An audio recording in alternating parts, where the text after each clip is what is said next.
What's up, guys? So, andito tayo ngayon. Prime Back Day. Welcome to, episode 5 ba? O episode 6? Episode 6. El Matador episode 6. So, alam nyo na, yung, by now, alam nyo na at napanood nyo na yung biggest reveal namin. Meron tayong malupit na partnership. It's gonna be, syempre, within Team KG, Joven Sagabain, and El Matador for either 2026 or 2027. But the prep has already started. Sure, maraming excited sa inyo because the OGs, magkasama silang dalawa. At syempre, the knowledge, international knowledge of champ, 4-time Olympian na talagang nakuha niya from all his experiences. And syempre, napaka-deep niya, no? So, we're very excited to see the package na kayang ipakita ni Mado for 2020. Hindi natin sure. Kayo mag-comment down below kung 2026 ba or 2027. This afternoon, we have, syempre, ang pambansang... Asian Cutie Pie. Hindi. Ito ang pambansang bicep. Pang! Miggy, to work out with us. And of course, to talk about Do Spade PH. So, this afternoon will also be about us brainstorming yung mga plano na gagawin, not just for bodybuilding, but also for the brands that we have in store. So we have Juice Spade, we have Olympian Mega Gym, and we have Rise HRT. So pag-usapan namin yan mamaya, marami pa tayong gagawin. Back day tayo at bibigay ko na yung camera kay Mado. What's up, guys? Andito tayo ngayon sa panibagong episode natin, episode 6 natin. So kanina nakita nyo na sila Vic and Miggy. So kasama natin sila ngayon magba-back day. Andito tayo sa KSY Makati. Siguro ngayon marami na rin questions regarding sa pinost ko, no? Pero siguro some other time doon ko na lang i-explain yon. Pero for now, mag-workout tayo. So pag-usapan natin yung mga plans for the future and yung update natin ngayon sa prep. So currently, medyo nagtaas ako ng food pagdating sa food and expected na medyo magigain tayo ng konting size kasi nga prior dun sa napag-usapan din namin ni Ven kasi alam nyo na, siya yung mag-handle sa akin pagdating sa prep. Kailangan namin ng i-reshape yung physique natin. So in order to do that, kailangan namin talagang nauna kakapain ako ni Ven kung paano ako magre-react sa protocol niya. And then pangalawa, kung ano yung mga adjustments na gagawin. So, for now, panoorin nyo muna kami mag-back. Samahan nyo kami mapakita. And mamaya siguro try natin check ulit yung physique natin para meron din kayong update. Okay?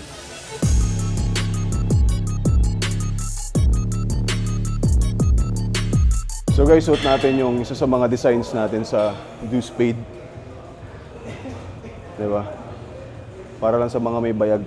Anyway, kung gusto nyo mag-order, lalagay na lang namin yung link and yung page natin dito sa screen para pwede nyo na check out kagad. Tapos andun naman yung mga designs, nakapost na rin naman yun. Message nyo yun kasi sobrang bilis ng customer service namin doon. Kung gusto nyo ng same day delivery, andun kagad. So sobrang bilis. Saka di natutulog to, guys, ha. Minsan umaabot ng alas 2 yung delivery nito. Basta meron tatanggap na Lalamove, wala kaming problema. So place lang kayo ng orders. Nationwide to. Nationwide. So pwedeng LBC, pwedeng same day delivery like Lalamove, ganyan.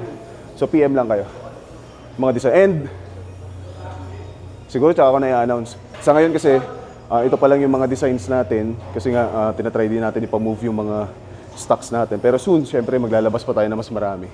Like hoodie, pants, mga sleeveless na shirts. So abangan nyo lang, marami pa yan. So yun, guys, kasi may mga nagtatanong din sa akin bakit Juice Spade yung name nung brand namin.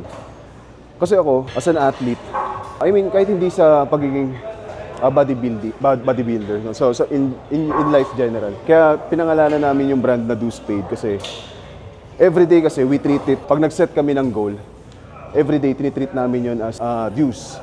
Alam mo yun, yung parang meron kang utang. Inuutang namin every goal.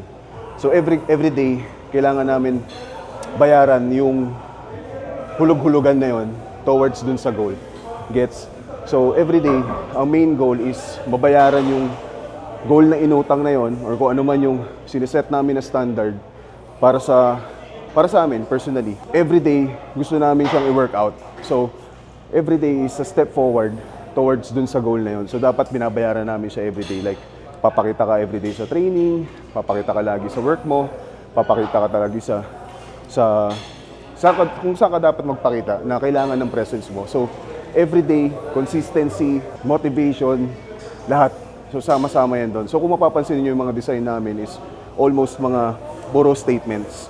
So hindi siya more on graphics, ganyan, more on statement siya para meron kaming reminder na everyday kailangan namin bayaran yung dues na yon, yung utang namin na yon, na which is yung main goal or yung sineset natin na gusto natin ma-achieve regardless kung ano yan, sa sports, sa work, sa love life, anything.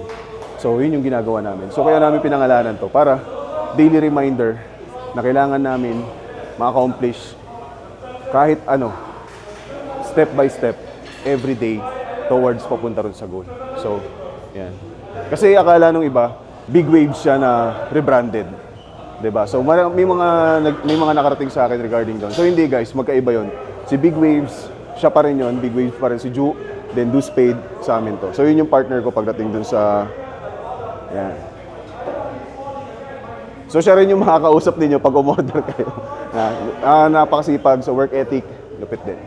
So yun yung mga kasama natin. Halta ka. Hello. Thank you nga pala sa mga sumuporta ng Juice Spade. Since pinakaunang araw na nag-release kami, naramdaman namin yung pag-welcome ng mga tao, no bro? Sa binild naming brand. So hopefully, samahan nyo pa kami sa mga susunod na release. Yan, mas marami pa kayong aabangan. Mga dapat abangan. Kasi noong unang nag-release tayo, dalawang design pa lang. Ito, which is ito yung isa.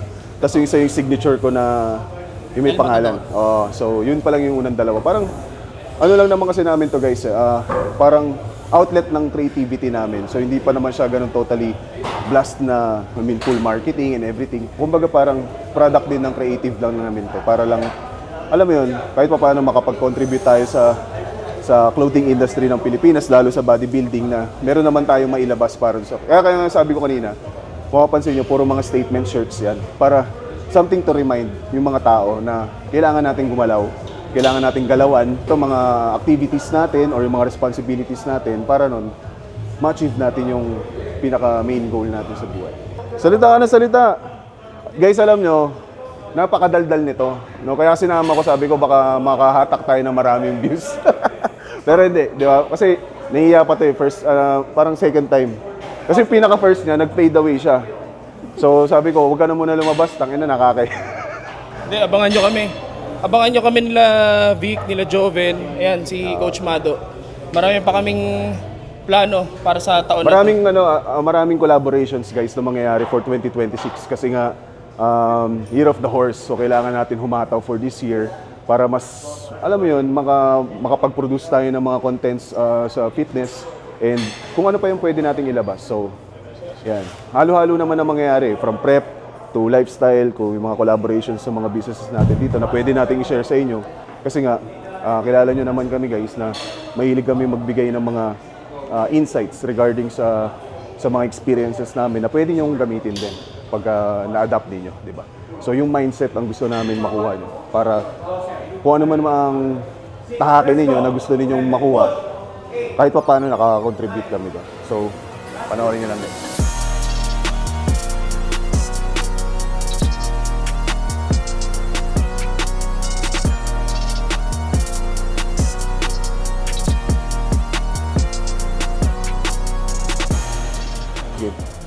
So guys, kung mapapansin niyo yung program na ginagawa natin ngayon, ito yung tinuro sa atin ni Ven nung last time na sa Cavite tayo. So ako kasi ini-incorporate ko na rin talaga yung training na yun para mas lalo ko ma-feel or ma-activate yung lats. Kasi di ba yun nga yung isa sa mga weakness natin. So kailangan natin i-improve.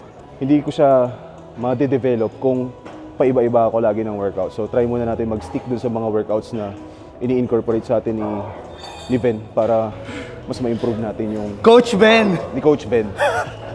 Medyo hindi pa ako sanay, naninibago ako eh. So, Hindi bro, di kasi sanay kasi di ka nag-i-English bro eh. Grabe kasi mag-English yun, no? So medyo maano ka talaga na iba na. At least, tingnan natin. So, siguro after mga few months of training my back ng ganito, makikita natin na magkakaroon ng improvement yun. Actually, yung ilalim ng yung sa taas ng konti ng lower back ko, yung medyo kailangan kong i-develop. Kailangan ko lagyan ng thickness, tsaka ng lapad. So para mas mag-emphasize yung back. I mean, okay naman talaga yung back natin from last time. Kailangan lang talagang i-improve yung yung wideness nung pinaka back natin. Para pag binuka natin ganun, mas lumiit yung waist natin tingnan. So yun yung illusions ng bodybuilding eh. The more na mas maliit yung waist mo, or the more na mas malapad yung back mo, lumiliit tingnan yung waist. So yun yung goal. Kaya tingnan natin, improve natin. Nung sinumulan namin sa Cavite yung program, medyo magaang pa yun. So try natin dun mag-increase from gradually. Tingnan natin kung kaya natin magdagdag na magdagdag. As nagdadagdag din tayo ng food sa meals natin. Kaya exciting. Sobrang dami pang, nakakala ko alam ko na rin yung iba. Di ba? Parang pagdating ni Ven, marami pa pala tayong pwedeng matutunan. Apply lang natin, practice. Tapos tsaka natin execute yung type of training natin, which is yung high volume. Ang hirap kasi mag high volume guys pagka pinapractice mo pa lang yung move. Kaya kailangan praktisado ka na muna, tsaka ka mag-progress from there. Ang hirap pag palit ka ng program, laging heavy, hindi mo naman nakukuha yung proper form. So sayang yung effort.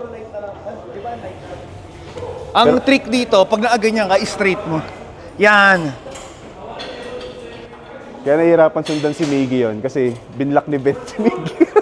Dati. Binlock niya kasi ako, siguro nakulitan nung naka-prep si Ben. So ngayon, hindi na. Friends na sila. Hi Coach Ben. Ako to. Sabay mo na yan, Ron. Yung haircut reveal. Guys, so new haircut reveal tayo, no? So si Ron, she started working out with us para mga 6 or 8 weeks ago. Very proud of this guy. Kita niyo naman, nakaabuatan ng 15 kgs. He already, in the span of lang 1.5 or 2 months, sobrang bilis, he already lost like 20 pounds or more. So sobrang nakakatawa kasi he's very dedicated at a young age. So we're very excited to see him in the next 5 years, di ba? Or in the next 10 years kung ano mararating niya. So dito ang buong team nakasuporta sa kanya. And to our young creators, syempre, no? Jetro, Josh, Joe, at yung mga bago pang dadating sa team, sobrang excited kami sa inyo. May dadagdag pa ba? Madami pang dadagdag. Malalaman nyo at actually puro ano nga sila, puro J. Kabila. Tapos na? What's up? New haircut. So yun guys, nakita niyo si Ron, no? Siya yung nag-shoot sa atin. Actually, siya yung tumutulong din sa pag-edit halos sa lahat. So, very thankful tayo sa mga tao na sumusuporta sa atin, tumutulong sa, yan, para maging possible tong vlog natin. And at the same time, hindi lang sila basta-basta nag-shoot and nag-edit. So pagka nag-workout kami, sinasabay din namin sila sa workout para, syempre, yung sinasabi nga namin na gusto namin din makuha nila yung mindset natin para lang ma-apply din nila. So not just in bodybuilding or in fitness, pati syempre sa trabaho nila kasi nadidisiplina sila. Doon nila na-showcase talaga yung creative talents nila pagdating sa ganun. Mas on point, mas precise, di ba? Mas magiging mas maganda yung output. So yun yung mga benefit. Kaya sa mga younger generation dito na nanonood sa amin, marami rin kayong mga followers namin na mga nasa 20 and below. So focus lang kayo kung sa studies o kung working students kayo, discipline is number 1 para maging consistent kayo sa ginagawa ninyo. Kasi everyday na ginagawa ninyo with consistency, everyday ninyong binabayaran yung utang ninyo sa goal ninyo, di ba? So, work on it.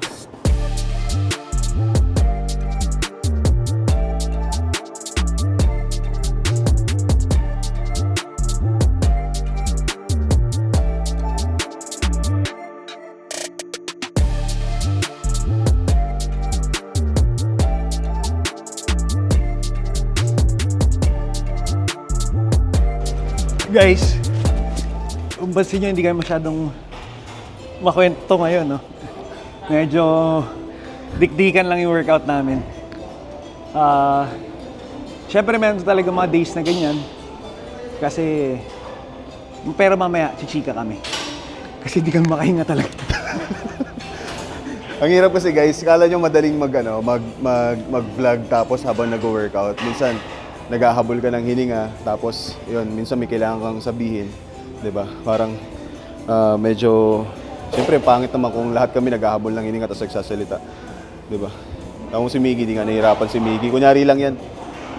Oo, pag nabigyan lang ako ng mic, marami ako sasabihin. Slower. Sige, pag-alam mo pa, bro. Good.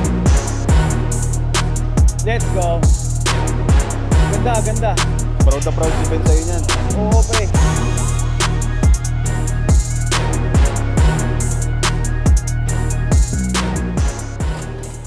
Kung mapapansin niyo yung position namin, di ba nakaganito yung legs, tapos naka-angle din yung upper body. Pag ginagawa namin yun, mararamdaman mo siya dito hanggang baba. Unlike pagka naka-neutral ako na position and then pull lang ako ng pull, usually dito lang siya sa upper lats tumatama. So ngayon kasi wina-workout natin yung buong lats talaga para ma-develop natin. Also guys, kaya ganito yung approach kasi just like what the four-time Olympian said, Joven Sagabain, each machine is built differently. So for example, etong machine na to, hindi naman siya built naturally for Filipino bodies. Baka built siya for, let's say, American bodies na mas malalaki. That's why we need to adjust ourselves para mas tumama precisely dun sa muscle part na gusto mong tamaan. Kasi kailangan, kung ano yung muscle part na gusto mong tamaan, for let's say, gusto mo tamaan yung teres or gusto mo tamaan yung lower lat or mid lat, so it's up to you kung paano mo siya i-adjust, di ba? So the last thing you want is for other muscle parts to compensate doon sa workout mo. Kaya meron tayong adjustment. And we're very thankful, syempre, to the knowledge of Coach Ben, the champ, kasi syempre, mas lumalawak din talaga tayo. And through us, di ba, mas magagawa natin yun ng tama. Tama, bro? Oo, tinan mo, kung di ka umalis doon, hindi tayo kasya. Ang napansin ni Ben, actually sa aming dalawa, very dominant yung rhomboids. Since power kasi tayo Oo. di ba? Power. So, pag very dominant yung rhomboids mo, talagang yung lat mo, less engagement siya. So, ngayon, hindi tayo masyado nag-heavy talaga para mas tamaan talaga yung lat. Mas maramdaman natin Oo. yung engagement ng And lats. talagang yung bawat tira, talagang very intentional to the muscle part na kailangan natin. Kasi since dominant nga yung rhomboids namin, halos siya na yung nagtatrabaho sa mga pulling eh. So, Oo. yung development niya, kung Rhomboids mapapansin- sa teres. Oo, yung kung mapapansin niyo yung back ko doon sa mga competitions naman. Actually, pares kami ni Ken. Talagang buong-buo yung sa gitna. So, kailangan naman natin ngayon ma-develop yung ibang muscle part, which is yung lats din natin para magkaroon talaga ng complete detail yung back. Lower back, kaya pa naman natin trabaho talaga yan. Guys, ito isang tip ko sa inyo pag nagpe-prep kayo. Pag may mga set na nakaset sa inyo, like kunyari, 10, 12, 15, ganyan, kung kaya nyo pang i-push for additional reps, go for it. Kasi madalas yun yung nakakapag-contribute talaga ng growth ng muscle natin. Yung pinaka-failure na repetition. So, kung kaya ninyo, add lang kayo. Huwag kayong mag-settle basta-basta pag 10. Kasi minsan may set na 10, kaya nyo pa. Pero, yun lang yung nakaset eh. Di ba? So, may mga ganong instances. Kung kaya nyo pang dagdagan yung reps, go lang. Pero kailangan pantayin nyo na.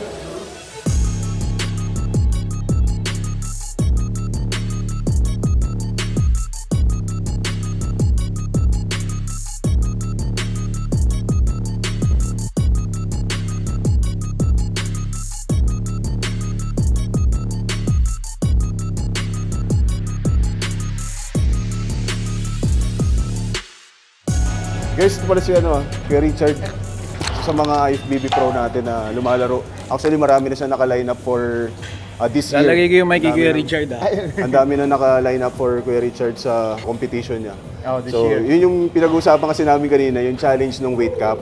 So, akala kasi ng mga nanonood sa atin na porke nakasali ka na, nalaro ka or pro ka, basta-basta na lang siyang ganun. So, hindi rin. Hirap, lalo makikipaghabulan ka lagi sa Sa mga weight. 1 day out, 2 days out.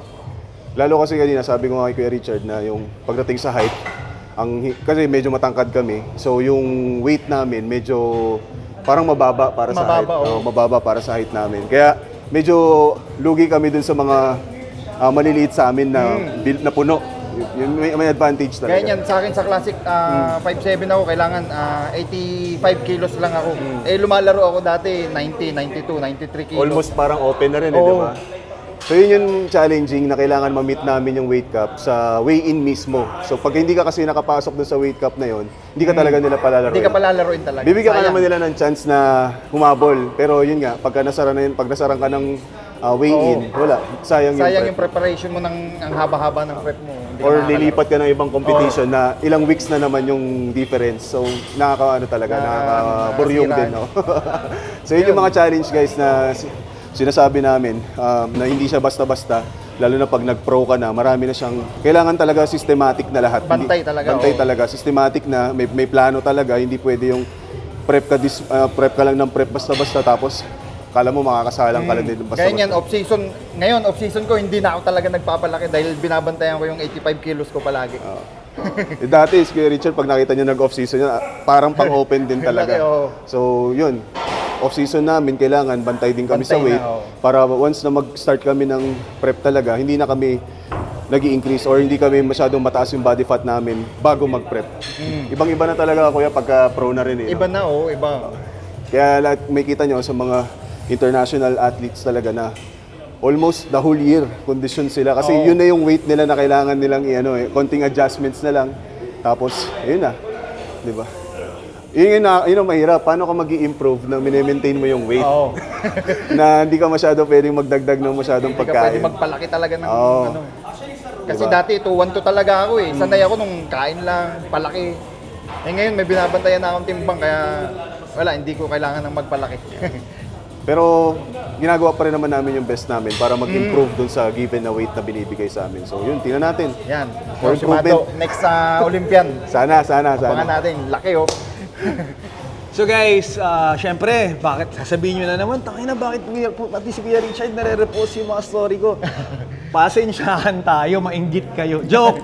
Guys, syempre no, it's a very talagang nakaka-proud. Grabe, sobrang nakaka-humble down to be mapalibutan na syempre isa rin sa pinakamalupit na bodybuilder dito sa Pilipinas, the one and only IFBB Pro Richard Morilla. Kuya, bigyan mo naman kami ng syempre 3 tips para sa mga sa mga gusto na makasampa sa international stages.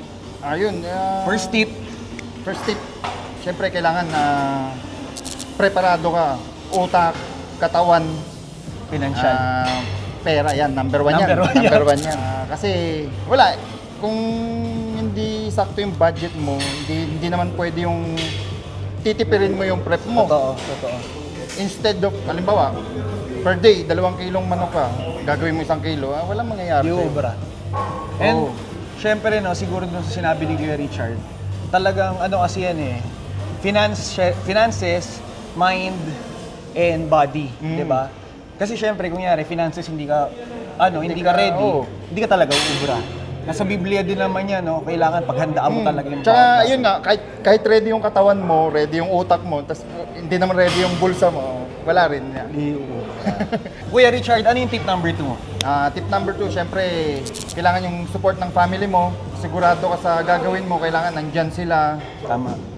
Suportahan ka ng, yung mahal mo, loved ones mo, yun, number 1 yan. Yun! Shout out, Erin. Yeah! Siyempre, mas nakaka-motivate kung supportado ka ng family mo. Exactly. And dagdag na lang yung mga friends mo, yung mga nasa community mo. Yan, kailangan supported ka ng nasa paligid mo. Yan. Okay, Kuya Richard, anong tip number 3 mo? Ayun, tip number 3 ko, syempre kung magko-compete kayo international or even locals, kailangan supported kayo ng sponsors nyo. Like supplements, Enhancements, enhancements. tsaka gyms. Gyms. Papasalamat ako sa Supplement Hub. Ang laking tulong ng meron kang sponsor na supplements na natutulungan nila ako sa mga daily needs ko, yung mga vitamins ko, proteins. Ganun din sa IA Super Pharma yan yung enhancement ko. Yun. Saka, yung gyms. Kay SYN, papasalamat ako, ka Ken, kay Mado. Mado. Kay SYN Makati, dito ako lagi. So guys, yan ang 3 tips ni Kuya Richard. Sana meron kayo nakuha. Quick recap. Tip number 1, be ready financially with your mind and with your body. Tip number 2, make sure your family is ready. And tip number 3, sponsors, big deal yan. Kasi no man is an island, di ba? So, big shoutout sa sponsor si Kuya, syempre KSYN Makati, IA Super Pharma, and Supplement Hub. Supplement Hub. So guys, that works for him. kanya-kanya tayo, iba-iba ng diskarte, di ba? A different stroke might work for you. So, yun lang. Kung tama kayo, mali kami, ayos lang. Pero salamat sa panonood. Tuloy tayo sa workout natin. Let's go! So yun guys, narinig niyo yung 3 tips ni Kuya Richard regarding sa pagko-compete abroad, di ba?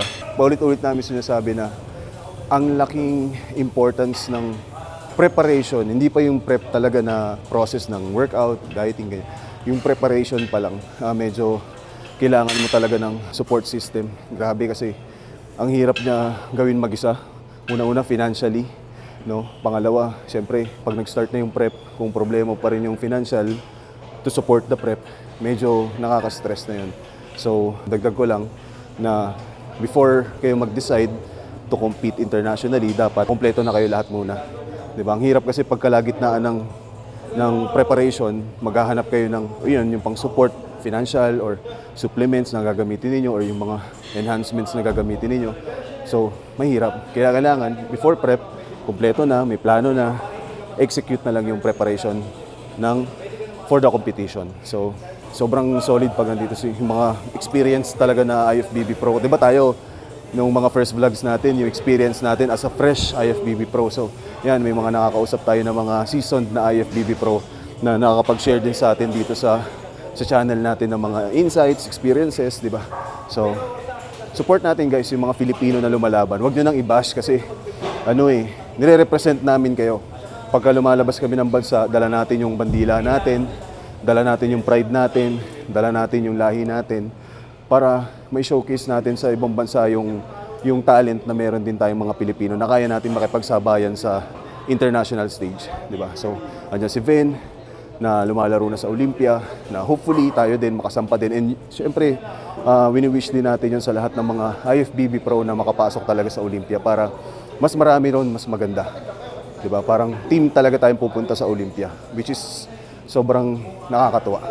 Di ba? So sana dumating yung time na ganun, na mas marami tayong mga IFBB Pros and yung mga amateurs natin mag-step up sa pro para mas marami tayong chance makapaglaro sa Olympia. Sana guys.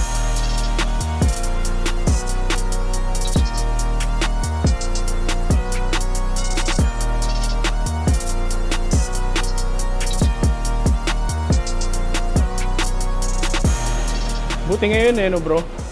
Talaga may nagtuturo na, hindi gaya before na kumbaga pag mali workout mo, talagang by experience mo lang siyang pag-aaralan eh. Ano yung road dati? Yung road dati, ako ganito eh. Oh. Hindi, totoo. Di ba? Kasi akala Hindi mo mo naman. totoo eh.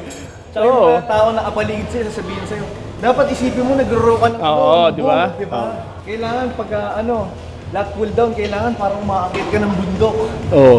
Teka guys, baka hindi nila naiintindihan yung yung meaning natin ng magazine kasi dati guys, dati kasi guys, talagang nung time namin, since wala pang masyado information sa internet na regarding sa mga workout trainings ganyan, magazine yung kukuha mo ng mga program. So pictures talaga yon.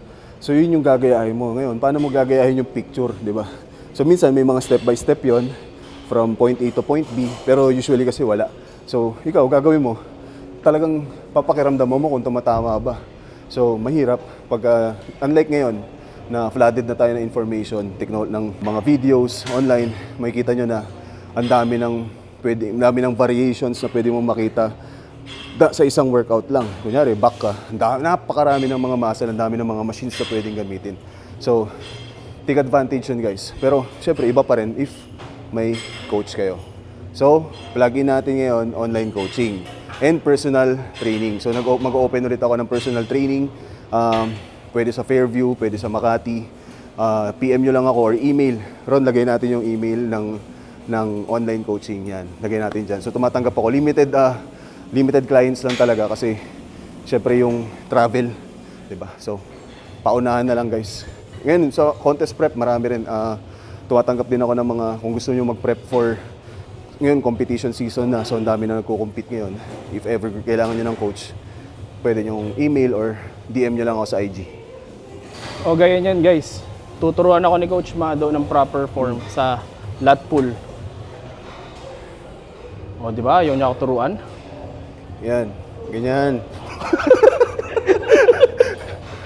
Actually guys, kasama ko naman si Miggy sa Fairview. So marami na kaming times na nagkakasabay din minsan na natuturuan ko siya ng mga proper execution ng mga workout. Dati kasi talaga sa dati niyang coach, ang dami niyang kwento doon sa dati niyang coach na basta.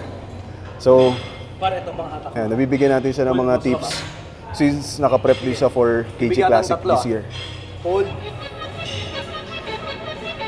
Tangin ng tunay. Guys, pagpasensyahan nyo na yung mahihain din. Nahiya lang yan, pero tangin na madaldal yun. Ilang episode kaya para Palalabasin natin yung animal na side niya. Halimaw ako. Halimaw magmahal.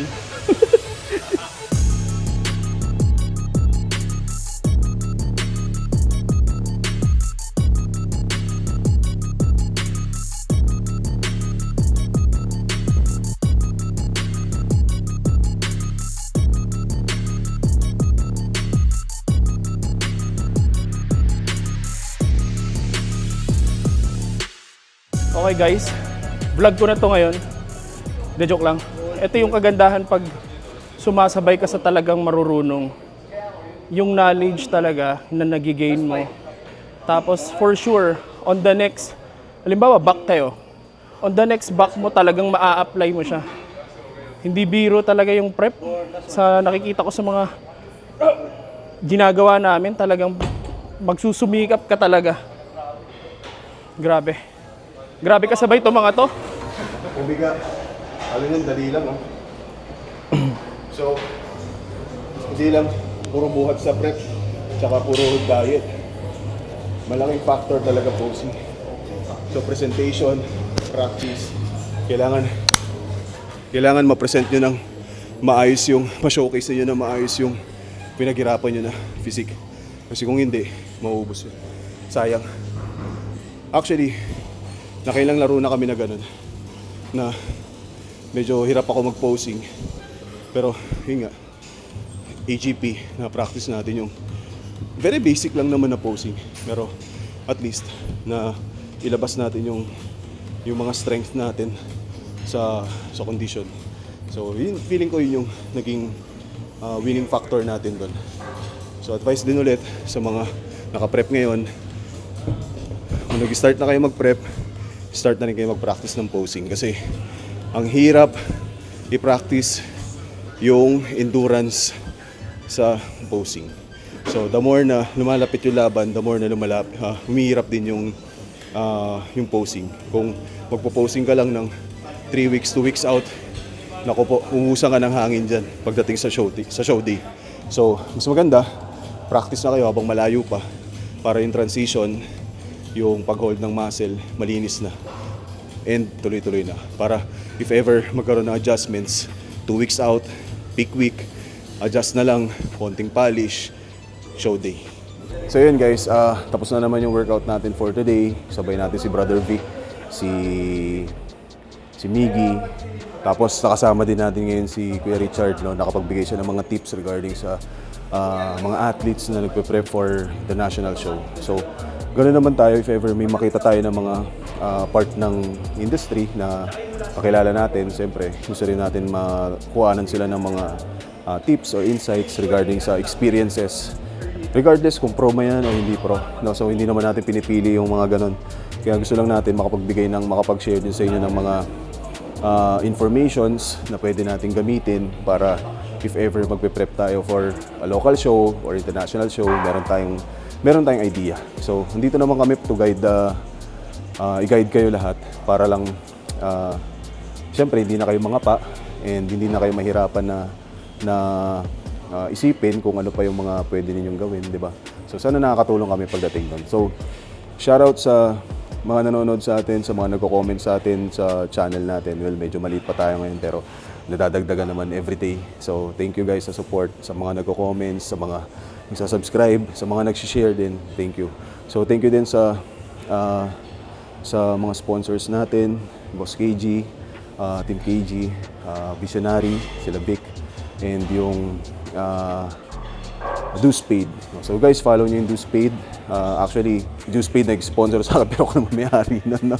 Pero syempre, mga brands natin na nilalabas, kailangan i-promote din natin for malaking tulong din. Kasi kaya rin natin nilabas yung brand is para matulungan din tayo sa preparation natin, sa goal natin na makapag-compete abroad. So malaking tulong yun guys. Saka salamat sa mga bumili since day one.